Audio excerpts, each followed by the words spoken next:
प्रिय भक्तों, सनातन धर्म में मंत्र का बहुत ही ज़्यादा महत्व है, क्योंकि मंत्र की सहायता से कोई भी कार्य सरलता से किया जा सकता है।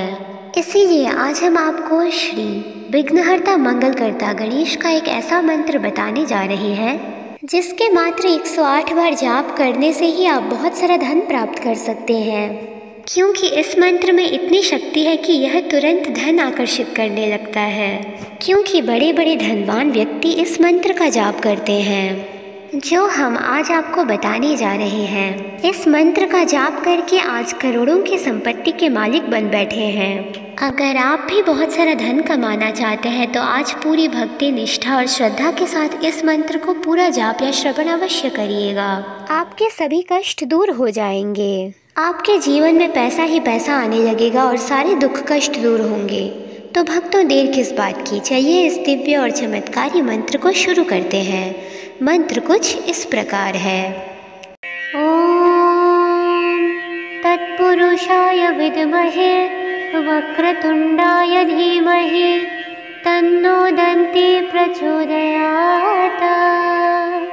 ओम तत्पुरुषाय विद्महे वक्रतुंडाय धीमहि तन्नो दन्ति प्रचोदयात्।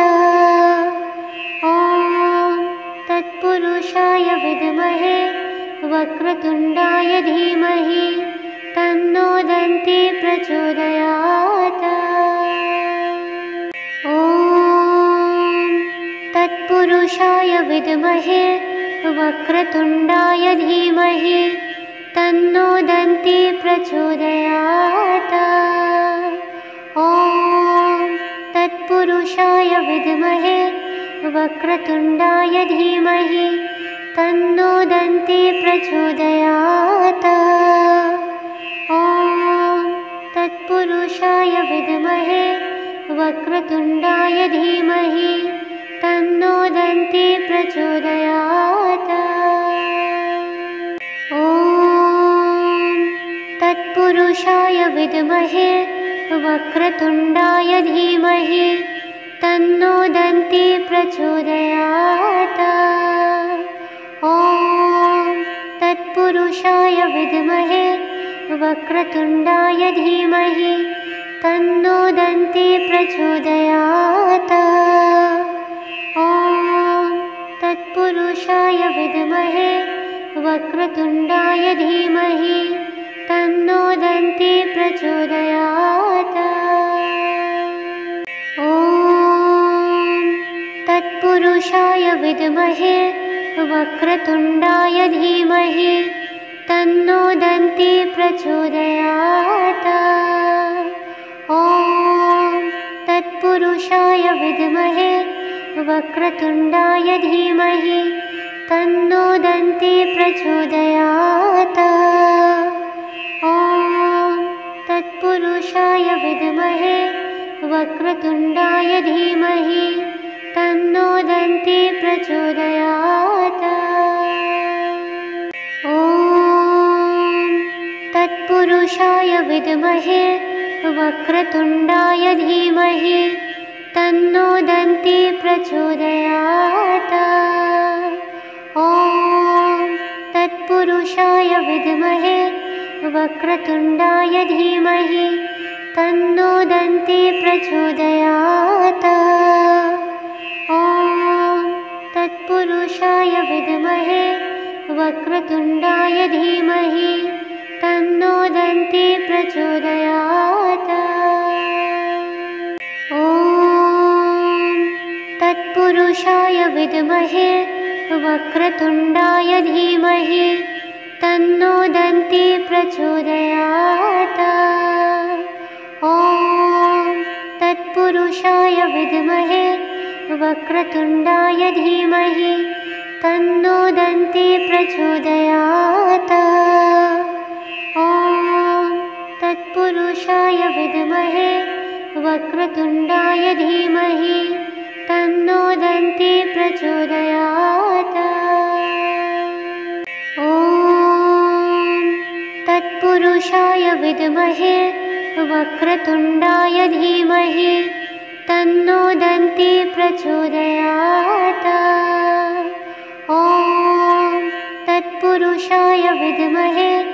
वक्रतुण्डाय धीमहि तन्नो दन्ती प्रचोदयात्।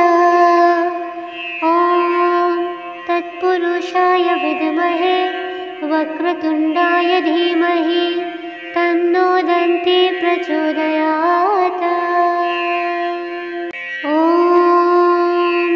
तत्पुरुषाय विद्महे वक्रतुण्डाय धीमहि तन्नो दन्ती प्रचोदयात्। ॐ तत्पुरुषाय विद्महे वक्रतुण्डाय धीमहि तन्नो दन्ती प्रचोदयात्। ॐ तत्पुरुषाय विद्महे वक्रतुण्डाय धीमहि तन्नो दन्ती प्रचोदयात्। ॐ तत्पुरुषाय विद्महे वक्रतुण्डाय धीमहि तन्नो दन्ती प्रचोदयात्। ॐ तत्पुरुषाय विद्महे वक्रतुण्डाय धीमहि तन्नो दन्ती प्रचोदयात्।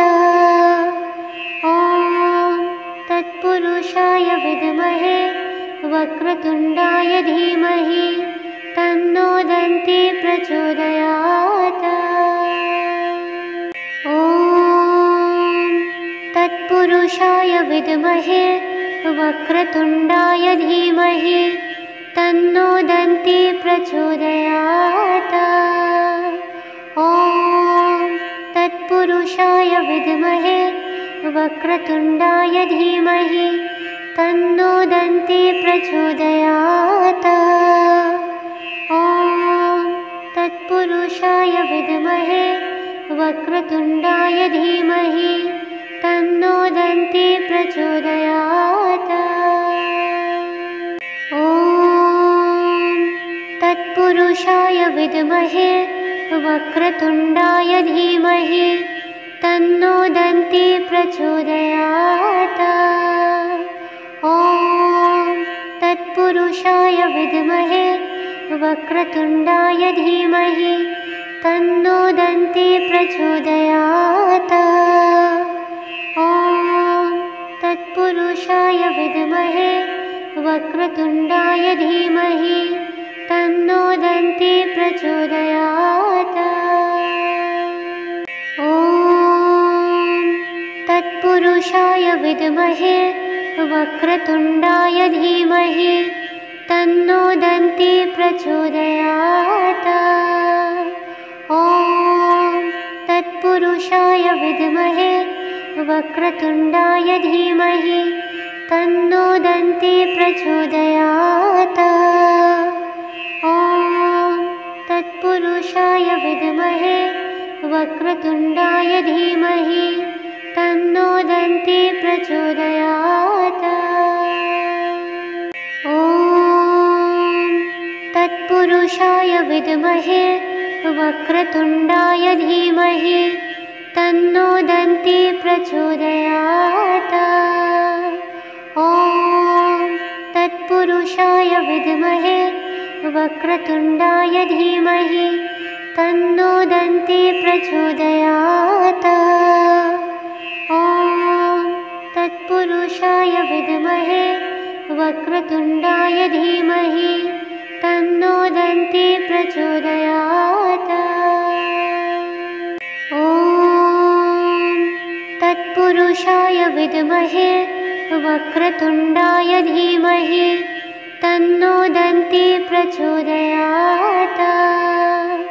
ॐ तत्पुरुषाय विद्महे वक्रतुण्डाय धीमहि तन्नो दन्ती प्रचोदयात्। ॐ तत्पुरुषाय विद्महे वक्रतुण्डाय धीमहि तन्नो दन्ती प्रचोदयात्। ॐ तत्पुरुषाय विद्महे वक्रतुण्डाय धीमहि तन्नो दन्ती प्रचोदयात्। ॐ तत्पुरुषाय विद्महे वक्रतुण्डाय धीमहि तन्नो दन्ती प्रचोदयात्। ॐ तत्पुरुषाय विद्महे वक्रतुण्डाय धीमहि तन्नो दन्ती प्रचोदयात्। ॐ तत्पुरुषाय विद्महे वक्रतुण्डाय धीमहि तन्नो दन्ती प्रचोदयात्। ॐ तत्पुरुषाय विद्महे वक्रतुण्डाय धीमहि तन्नो दन्ती प्रचोदयात्। ॐ तत्पुरुषाय विद्महे वक्रतुण्डाय धीमहि तन्नो दन्ती प्रचोदयात्। ॐ तत्पुरुषाय विद्महे वक्रतुण्डाय धीमहि तन्नो दन्ती प्रचोदयात्। ॐ तत्पुरुषाय विद्महे वक्रतुण्डाय धीमहि तन्नो दन्ती प्रचोदयात्। ॐ तत्पुरुषाय विद्महे वक्रतुण्डाय धीमहि तन्नो दन्ती प्रचोदयात्। ॐ तत्पुरुषाय विद्महे वक्रतुण्डाय धीमहि तन्नो दन्ती प्रचोदयात्। ॐ तत्पुरुषाय विद्महे वक्रतुण्डाय धीमहि तन्नो दन्ती प्रचोदयात्। ॐ तत्पुरुषाय विद्महे वक्रतुण्डाय धीमहि तन्नो दन्ती प्रचोदयात्। ॐ तत्पुरुषाय विद्महे वक्रतुण्डाय धीमहि तन्नो दन्ती प्रचोदयात्। ॐ तत्पुरुषाय विद्महे वक्रतुण्डाय धीमहि तन्नो दन्ती प्रचोदयात्।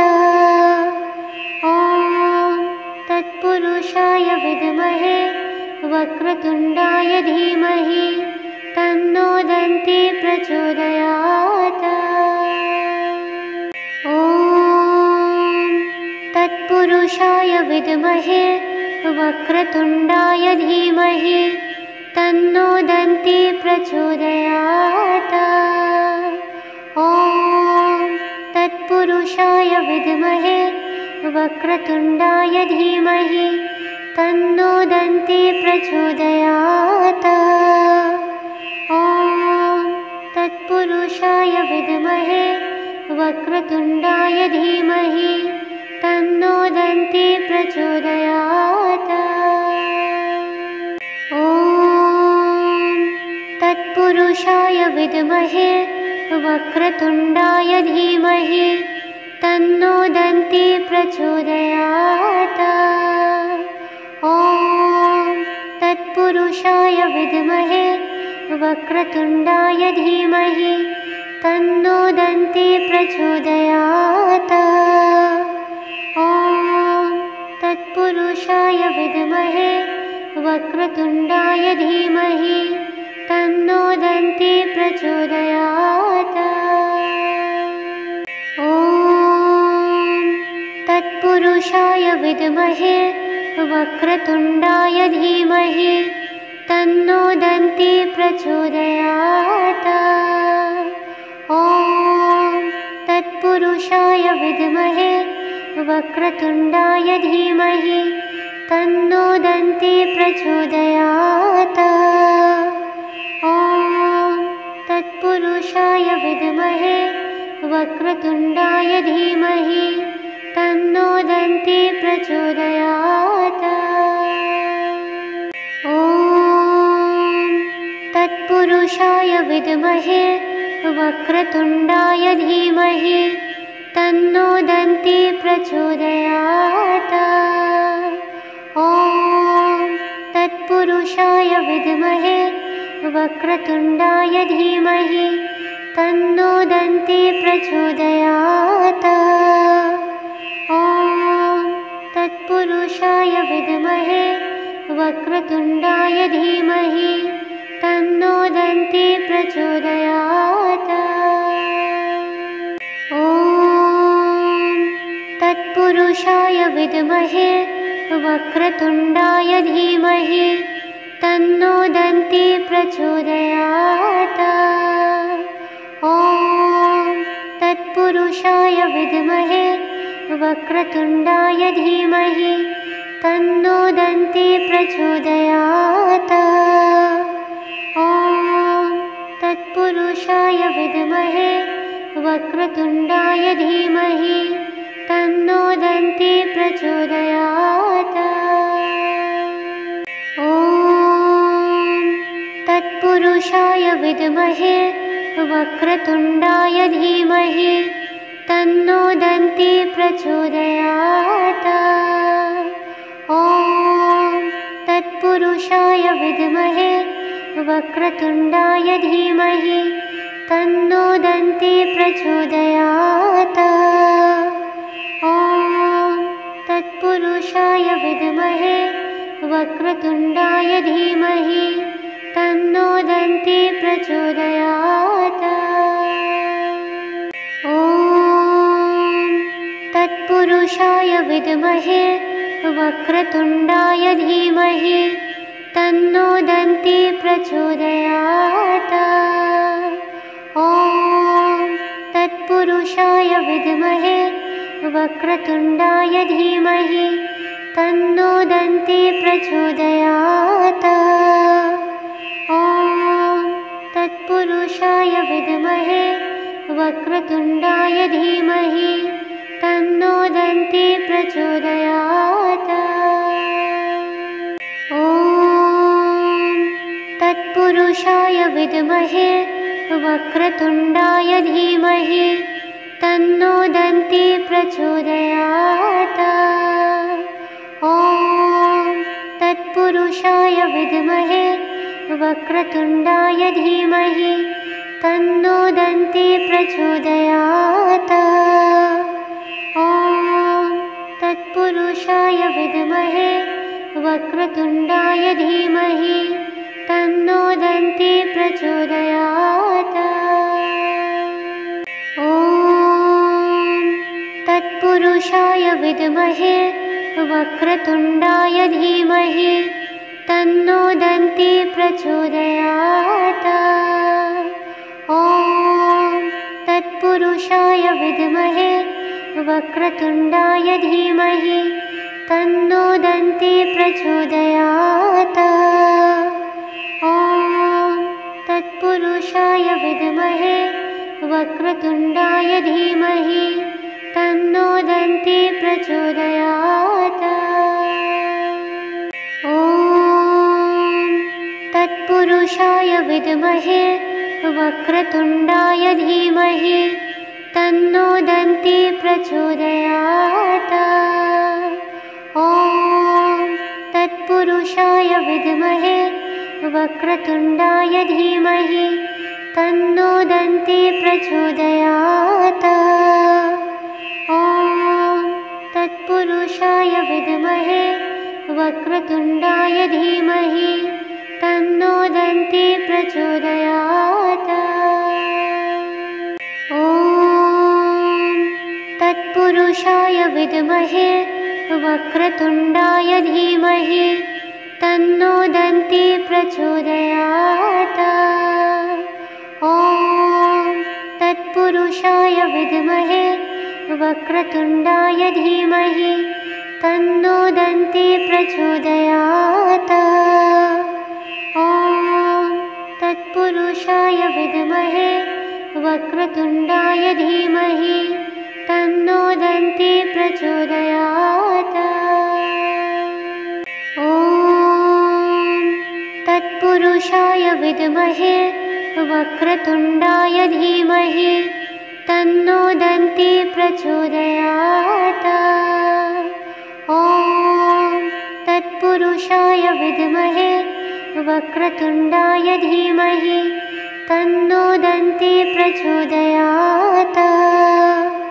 ॐ तत्पुरुषाय विद्महे वक्रतुण्डाय धीमहि तन्नो दन्ती प्रचोदयात्। ॐ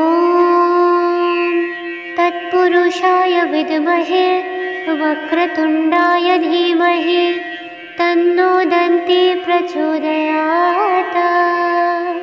ॐ तत्पुरुषाय विद्महे वक्रतुण्डाय धीमहि तन्नो दन्ती प्रचोदयात्। ॐ तत्पुरुषाय विद्महे वक्रतुण्डाय धीमहि तन्नो दन्ती प्रचोदयात्। ॐ तत्पुरुषाय विद्महे वक्रतुण्डाय धीमहि तन्नो दन्ती प्रचोदयात्। ॐ तत्पुरुषाय विद्महे वक्रतुण्डाय धीमहि तन्नो दन्ती प्रचोदयात्। ॐ तत्पुरुषाय विद्महे वक्रतुण्डाय धीमहि तन्नो दन्ती प्रचोदयात्। ॐ तत्पुरुषाय विद्महे वक्रतुण्डाय धीमहि तन्नो दन्ती प्रचोदयात्। ॐ तत्पुरुषाय विद्महे वक्रतुण्डाय धीमहि तन्नो दन्ती प्रचोदयात्। ॐ तत्पुरुषाय विद्महे वक्रतुण्डाय धीमहि तन्नो दन्ती प्रचोदयात्। ॐ तत्पुरुषाय विद्महे वक्रतुण्डाय धीमहि तन्नो दन्ती प्रचोदयात्। ॐ तत्पुरुषाय विद्महे वक्रतुण्डाय धीमहि तन्नो दन्ती प्रचोदयात्। ॐ तत्पुरुषाय विद्महे वक्रतुण्डाय धीमहि तन्नो दन्ती प्रचोदयात्। ॐ तत्पुरुषाय विद्महे वक्रतुण्डाय धीमहि तन्नो दन्ती प्रचोदयात्। ॐ तत्पुरुषाय विद्महे वक्रतुण्डाय धीमहि तन्नो दन्ती प्रचोदयात्। ॐ तत्पुरुषाय विद्महे वक्रतुण्डाय धीमहि तन्नो दन्ती प्रचोदयात्। ॐ तत्पुरुषाय विद्महे वक्रतुण्डाय धीमहि तन्नो दन्ती प्रचोदयात्। ॐ तत्पुरुषाय विद्महे वक्रतुण्डाय धीमहि तन्नो दन्ती प्रचोदयात्। ॐ तत्पुरुषाय विद्महे वक्रतुण्डाय धीमहि तन्नो दन्ती प्रचोदयात्। ॐ तत्पुरुषाय विद्महे वक्रतुण्डाय धीमहि तन्नो दन्ती प्रचोदयात्।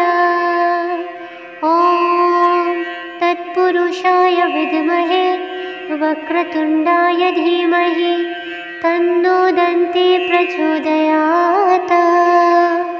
ॐ तत्पुरुषाय विद्महे वक्रतुण्डाय धीमहि तन्नो दन्ती प्रचोदयात्। ॐ तत्पुरुषाय विद्महे वक्रतुण्डाय धीमहि तन्नो दन्ती प्रचोदयात्। ॐ तत्पुरुषाय विद्महे वक्रतुण्डाय धीमहि तन्नो दन्ती प्रचोदयात्। ॐ तत्पुरुषाय विद्महे वक्रतुण्डाय धीमहि तन्नो दन्ती प्रचोदयात्। ॐ तत्पुरुषाय विद्महे वक्रतुण्डाय धीमहि तन्नो दन्ती प्रचोदयात्। ॐ तत्पुरुषाय विद्महे वक्रतुण्डाय धीमहि तन्नो दन्ती प्रचोदयात्। ॐ तत्पुरुषाय विद्महे वक्रतुण्डाय धीमहि तन्नो दन्ती प्रचोदयात्। ॐ तत्पुरुषाय विद्महे वक्रतुण्डाय धीमहि तन्नो दन्ती प्रचोदयात्। ॐ तत्पुरुषाय विद्महे वक्रतुण्डाय धीमहि तन्नो दन्ती प्रचोदयात्। ॐ तत्पुरुषाय विद्महे वक्रतुण्डाय धीमहि तन्नो दन्ती प्रचोदयात्। ॐ तत्पुरुषाय विद्महे वक्रतुण्डाय धीमहि तन्नो दन्ती प्रचोदयात्। ॐ तत्पुरुषाय विद्महे वक्रतुण्डाय धीमहि तन्नो दन्ती प्रचोदयात्। ॐ तत्पुरुषाय विद्महे वक्रतुण्डाय धीमहि तन्नो दन्ती प्रचोदयात्। ॐ तत्पुरुषाय विद्महे वक्रतुण्डाय धीमहि तन्नो दन्ती प्रचोदयात्। ॐ तत्पुरुषाय विद्महे वक्रतुण्डाय धीमहि तन्नो दन्ती प्रचोदयात्। ॐ तत्पुरुषाय विद्महे वक्रतुण्डाय धीमहि तन्नो दन्ती प्रचोदयात्। ॐ तत्पुरुषाय विद्महे वक्रतुण्डाय धीमहि तन्नो दन्ती प्रचोदयात्। ॐ तत्पुरुषाय विद्महे वक्रतुण्डाय धीमहि तन्नो दन्ती प्रचोदयात्।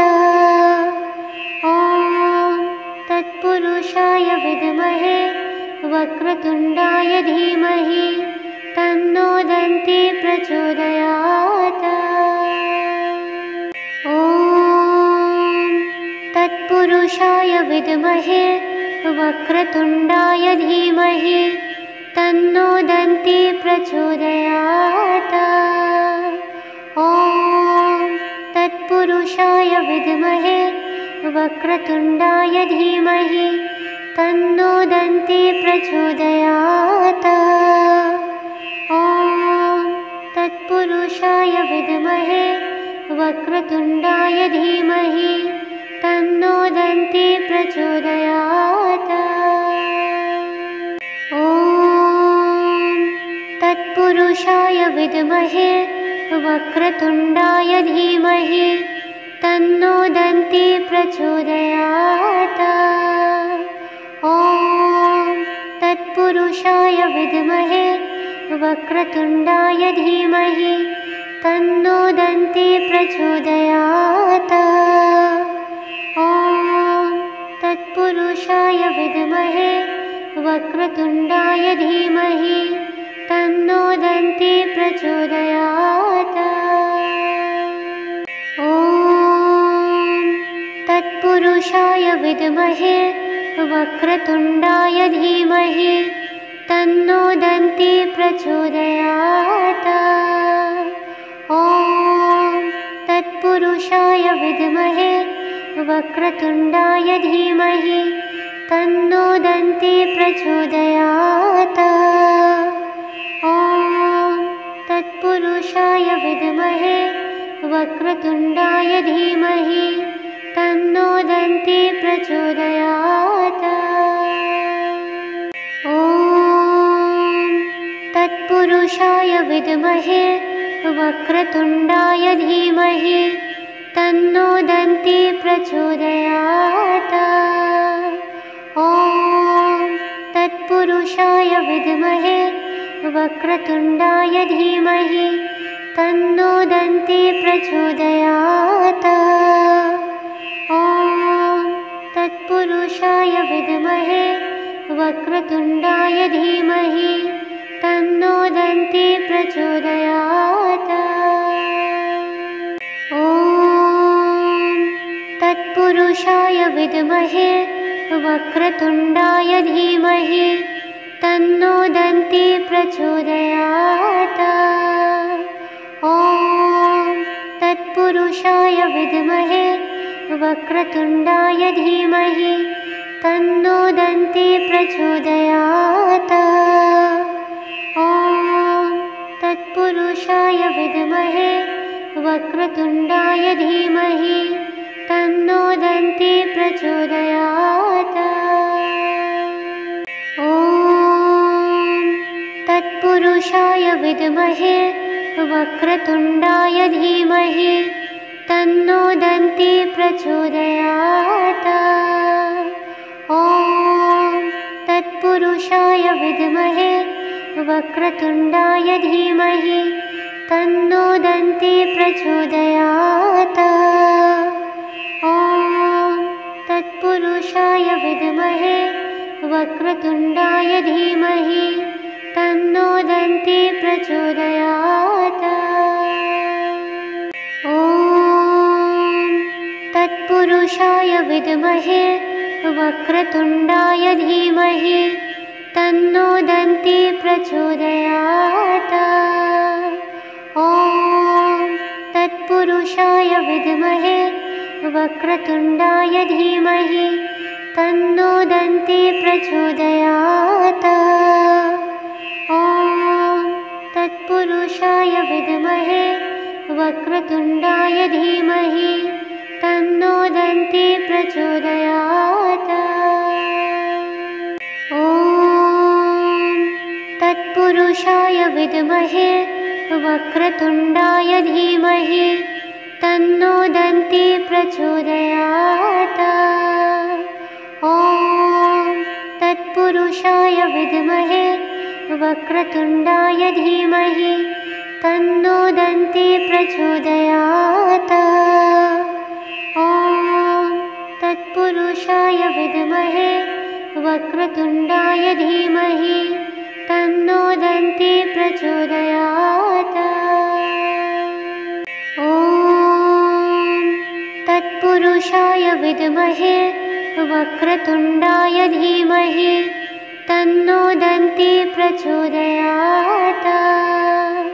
ॐ तत्पुरुषाय विद्महे वक्रतुण्डाय धीमहि तन्नो दन्ती प्रचोदयात्। ॐ तत्पुरुषाय विद्महे वक्रतुण्डाय धीमहि तन्नो दन्ती प्रचोदयात्। ॐ तत्पुरुषाय विद्महे वक्रतुण्डाय धीमहि तन्नो दन्ती प्रचोदयात्। ॐ तत्पुरुषाय विद्महे वक्रतुण्डाय धीमहि तन्नो दन्ती प्रचोदयात्। ॐ तत्पुरुषाय विद्महे वक्रतुण्डाय धीमहि तन्नो दन्ती प्रचोदयात्। ॐ तत्पुरुषाय विद्महे वक्रतुण्डाय धीमहि तन्नो दन्ती प्रचोदयात्। ॐ तत्पुरुषाय विद्महे वक्रतुण्डाय धीमहि तन्नो दन्ती प्रचोदयात्। ॐ तत्पुरुषाय विद्महे वक्रतुण्डाय धीमहि तन्नो दन्ती प्रचोदयात्। ॐ तत्पुरुषाय विद्महे वक्रतुण्डाय धीमहि तन्नो दन्ती प्रचोदयात्। ॐ तत्पुरुषाय विद्महे वक्रतुण्डाय धीमहि तन्नो दन्ती प्रचोदयात्। ॐ तत्पुरुषाय विद्महे वक्रतुण्डाय धीमहि तन्नो दन्ती प्रचोदयात्। ॐ तत्पुरुषाय विद्महे वक्रतुण्डाय धीमहि तन्नो दन्ती प्रचोदयात्। ॐ तत्पुरुषाय विद्महे वक्रतुण्डाय धीमहि तन्नो दन्ती प्रचोदयात्। ॐ तत्पुरुषाय विद्महे वक्रतुण्डाय धीमहि तन्नो दन्ती प्रचोदयात्। ॐ तत्पुरुषाय विद्महे वक्रतुण्डाय धीमहि तन्नो दन्ती प्रचोदयात्। ॐ तत्पुरुषाय विद्महे वक्रतुण्डाय धीमहि तन्नो दन्ती प्रचोदयात्।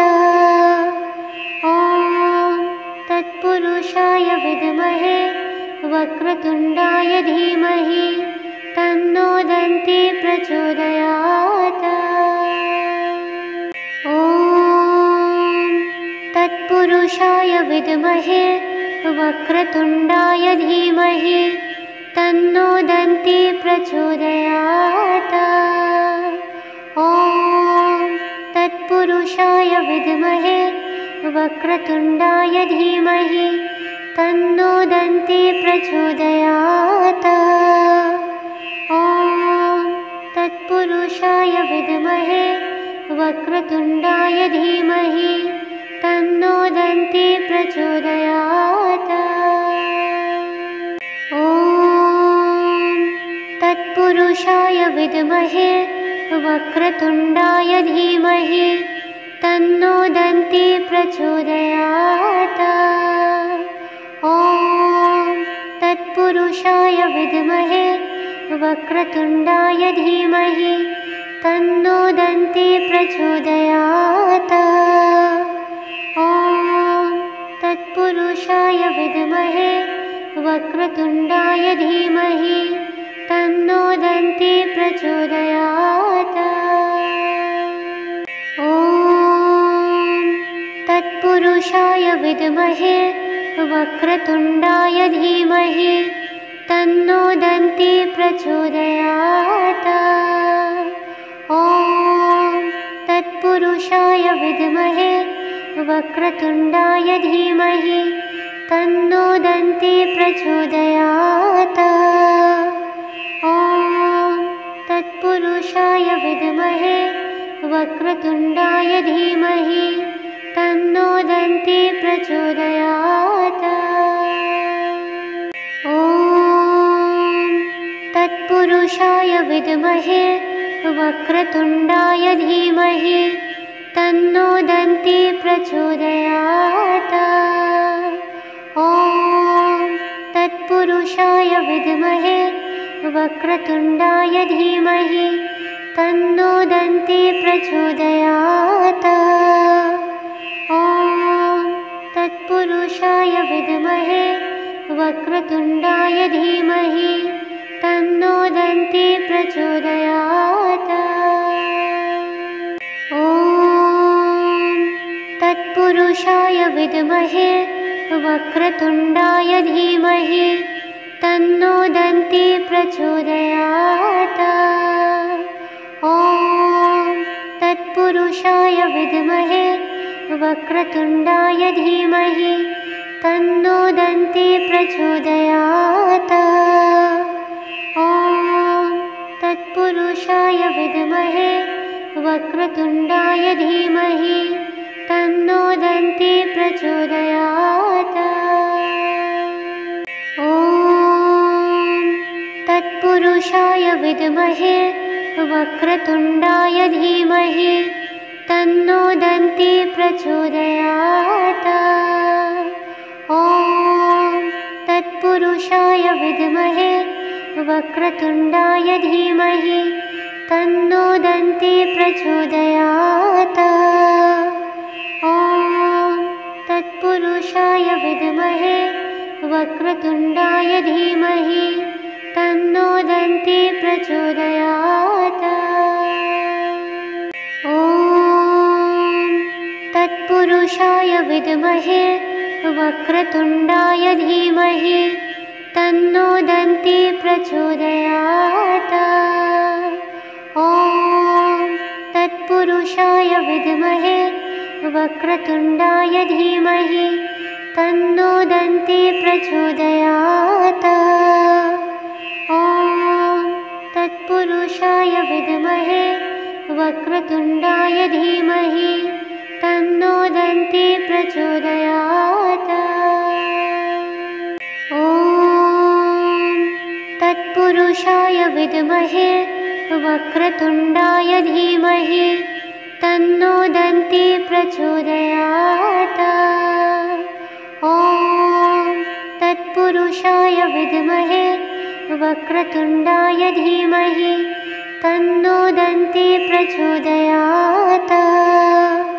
ॐ तत्पुरुषाय विद्महे वक्रतुण्डाय धीमहि तन्नो दन्ती प्रचोदयात्। ॐ तत्पुरुषाय विद्महे वक्रतुण्डाय धीमहि तन्नो दन्ती प्रचोदयात्। ॐ तत्पुरुषाय विद्महे वक्रतुण्डाय धीमहि तन्नो दन्ती प्रचोदयात्। ॐ तत्पुरुषाय विद्महे वक्रतुण्डाय धीमहि तन्नो दन्ती प्रचोदयात्। ॐ तत्पुरुषाय विद्महे वक्रतुण्डाय धीमहि तन्नो दन्ती प्रचोदयात्। ॐ तत्पुरुषाय विद्महे वक्रतुण्डाय धीमहि तन्नो दन्ती प्रचोदयात्। ॐ तत्पुरुषाय विद्महे वक्रतुण्डाय धीमहि तन्नो दन्ती प्रचोदयात्। ॐ तत्पुरुषाय विद्महे वक्रतुण्डाय धीमहि तन्नो दन्ती प्रचोदयात्। ॐ तत्पुरुषाय विद्महे वक्रतुण्डाय धीमहि तन्नो दन्ती प्रचोदयात्। ॐ तत्पुरुषाय विद्महे वक्रतुण्डाय धीमहि तन्नो दन्ती प्रचोदयात्। ॐ तत्पुरुषाय विद्महे वक्रतुण्डाय धीमहि तन्नो दन्ती प्रचोदयात्। ॐ तत्पुरुषाय विद्महे वक्रतुण्डाय धीमहि तन्नो दन्ती प्रचोदयात्। ॐ तत्पुरुषाय विद्महे वक्रतुण्डाय धीमहि तन्नो दन्ती प्रचोदयात्। ॐ तत्पुरुषाय विद्महे वक्रतुण्डाय धीमहि तन्नो दन्ती प्रचोदयात्। ॐ तत्पुरुषाय विद्महे वक्रतुण्डाय धीमहि तन्नो दन्ती प्रचोदयात्। ॐ तत्पुरुषाय विद्महे वक्रतुण्डाय धीमहि तन्नो दन्ती प्रचोदयात्। ॐ तत्पुरुषाय विद्महे वक्रतुण्डाय धीमहि तन्नो दन्ती प्रचोदयात्। ॐ तत्पुरुषाय विद्महे वक्रतुण्डाय धीमहि तन्नो दन्ती प्रचोदयात्। ॐ तत्पुरुषाय विद्महे वक्रतुण्डाय धीमहि तन्नो दन्ती प्रचोदयात्। ॐ तत्पुरुषाय विद्महे वक्रतुण्डाय धीमहि तन्नो दन्ती प्रचोदयात्। ॐ तत्पुरुषाय विद्महे वक्रतुण्डाय धीमहि तन्नो दन्ती प्रचोदयात्।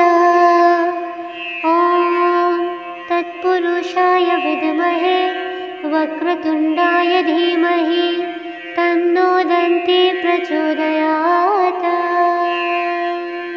ॐ तत्पुरुषाय विद्महे वक्रतुण्डाय धीमहि तन्नो दन्ती प्रचोदयात्। ॐ तत्पुरुषाय विद्महे वक्रतुण्डाय धीमहि तन्नो दन्ती प्रचोदयात्। ॐ तत्पुरुषाय विद्महे वक्रतुण्डाय धीमहि तन्नो दन्ती प्रचोदयात्। ॐ तत्पुरुषाय विद्महे वक्रतुण्डाय धीमहि तन्नो दन्ती प्रचोदयात्।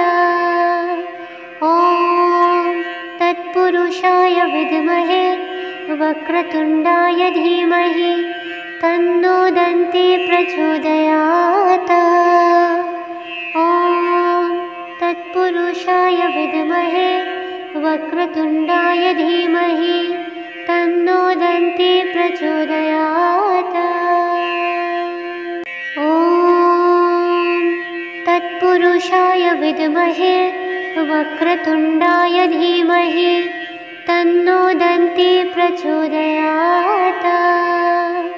ॐ तत्पुरुषाय विद्महे वक्रतुण्डाय धीमहि तन्नो दन्ती प्रचोदयात्। ॐ तत्पुरुषाय विद्महे वक्रतुण्डाय धीमहि तन्नो दन्ती प्रचोदयात्। ॐ तत्पुरुषाय विद्महे वक्रतुण्डाय धीमहि तन्नो दन्ती प्रचोदयात्। ॐ तत्पुरुषाय विद्महे वक्रतुण्डाय धीमहि तन्नो दन्ती प्रचोदयात्। ॐ तत्पुरुषाय विद्महे वक्रतुण्डाय धीमहि तन्नो दन्ती प्रचोदयात्। ॐ तत्पुरुषाय विद्महे वक्रतुण्डाय धीमहि तन्नो दन्ती प्रचोदयात्। ॐ तत्पुरुषाय विद्महे वक्रतुण्डाय धीमहि तन्नो दन्ती प्रचोदयात्।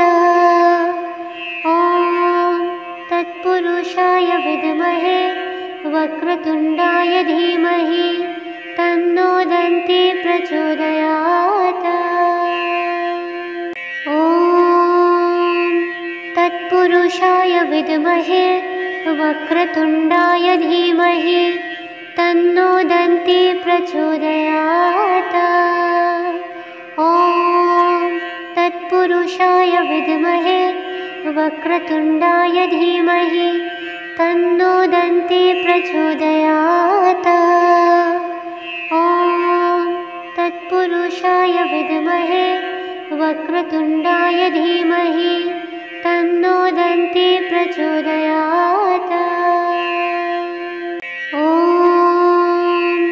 तत्पुरुषाय विद्महे वक्रतुण्डाय धीमहि तन्नो दन्ती प्रचोदयात्। ॐ तत्पुरुषाय विद्महे वक्रतुण्डाय धीमहि तन्नो दन्ती प्रचोदयात्। ॐ तत्पुरुषाय विद्महे वक्रतुण्डाय धीमहि तन्नो दन्ती प्रचोदयात्। ॐ तत्पुरुषाय विद्महे वक्रतुण्डाय धीमहि तन्नो दन्ती प्रचोदयात्।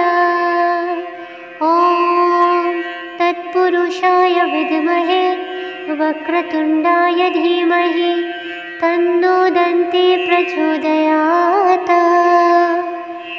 ॐ तत्पुरुषाय विद्महे वक्रतुण्डाय धीमहि तन्नो दन्ती प्रचोदयात्। ॐ तत्पुरुषाय विद्महे वक्रतुण्डाय धीमहि तन्नो दन्ती प्रचोदयात्।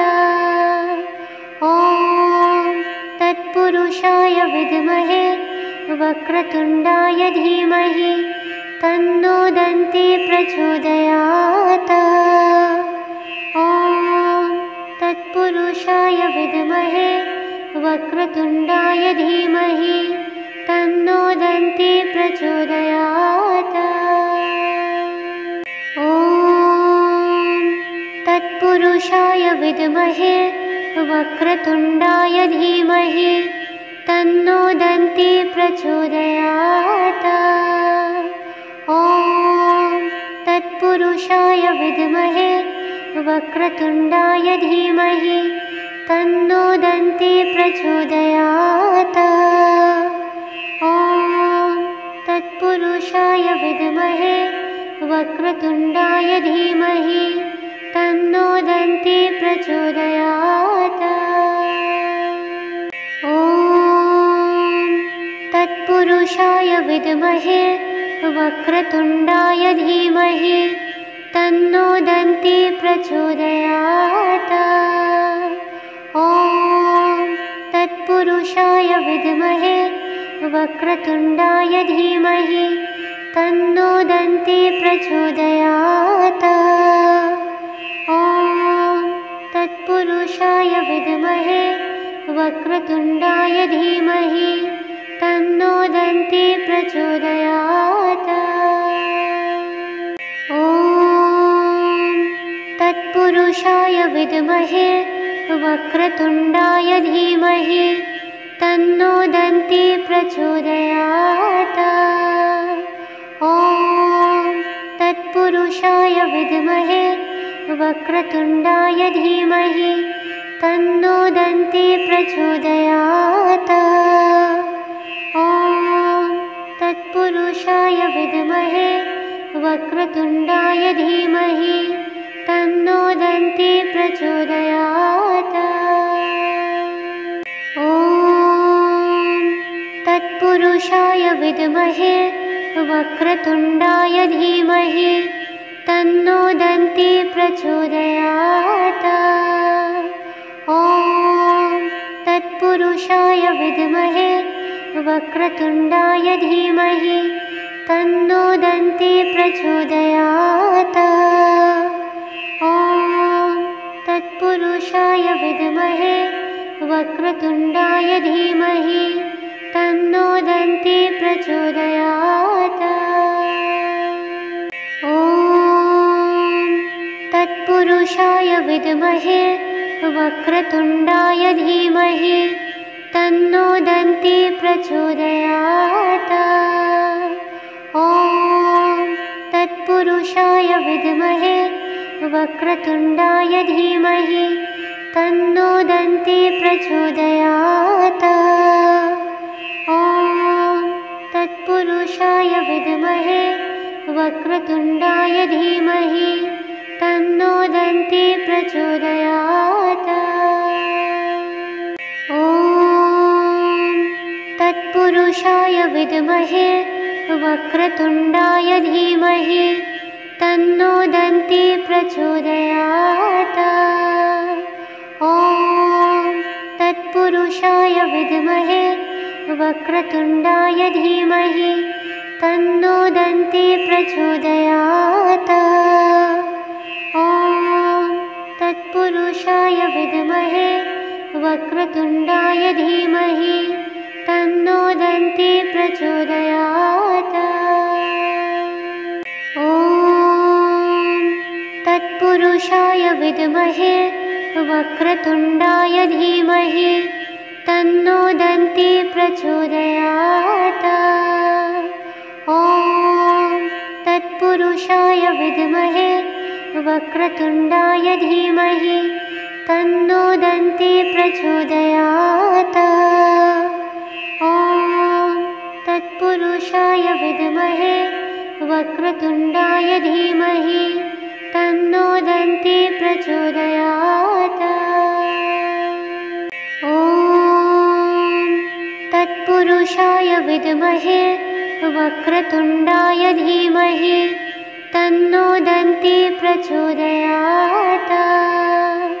ॐ तत्पुरुषाय विद्महे वक्रतुण्डाय धीमहि तन्नो दन्ती प्रचोदयात्।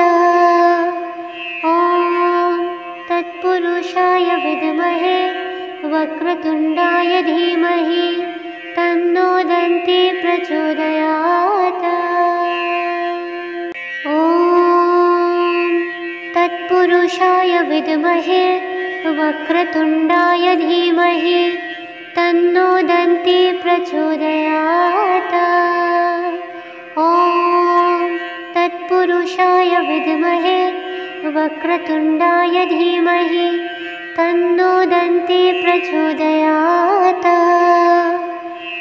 ॐ तत्पुरुषाय विद्महे वक्रतुण्डाय धीमहि तन्नो दन्ती प्रचोदयात्। ॐ तत्पुरुषाय विद्महे वक्रतुण्डाय धीमहि तन्नो दन्ती प्रचोदयात्।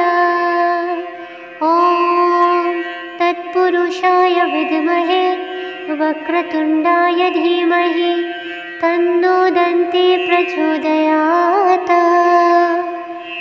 ॐ तत्पुरुषाय विद्महे वक्रतुण्डाय धीमहि तन्नो दन्ती प्रचोदयात्। ॐ तत्पुरुषाय विद्महे वक्रतुण्डाय धीमहि तन्नो दन्ती प्रचोदयात्। ॐ तत्पुरुषाय विद्महे वक्रतुण्डाय धीमहि तन्नो दन्ती प्रचोदयात्।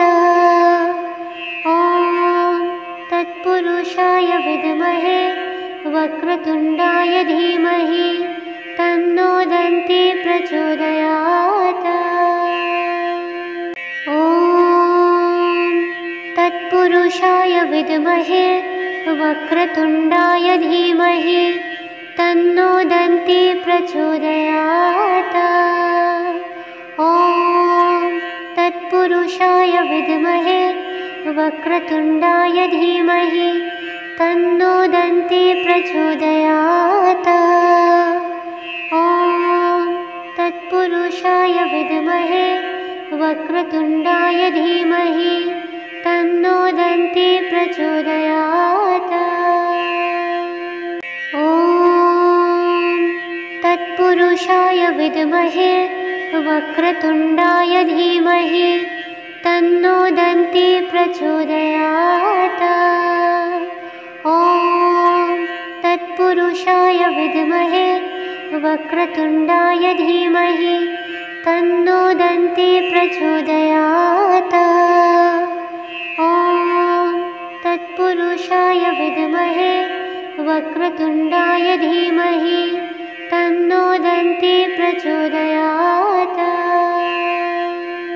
ॐ तत्पुरुषाय विद्महे वक्रतुण्डाय धीमहि तन्नो दन्ती प्रचोदयात्। ॐ तत्पुरुषाय विद्महे वक्रतुण्डाय धीमहि तन्नो दन्ती प्रचोदयात्। ॐ तत्पुरुषाय विद्महे वक्रतुण्डाय धीमहि तन्नो दन्ती प्रचोदयात्। ॐ तत्पुरुषाय विद्महे वक्रतुण्डाय धीमहि तन्नो दन्ती प्रचोदयात्। ॐ तत्पुरुषाय विद्महे वक्रतुण्डाय धीमहि तन्नो दन्ती प्रचोदयात्। ॐ तत्पुरुषाय विद्महे वक्रतुण्डाय धीमहि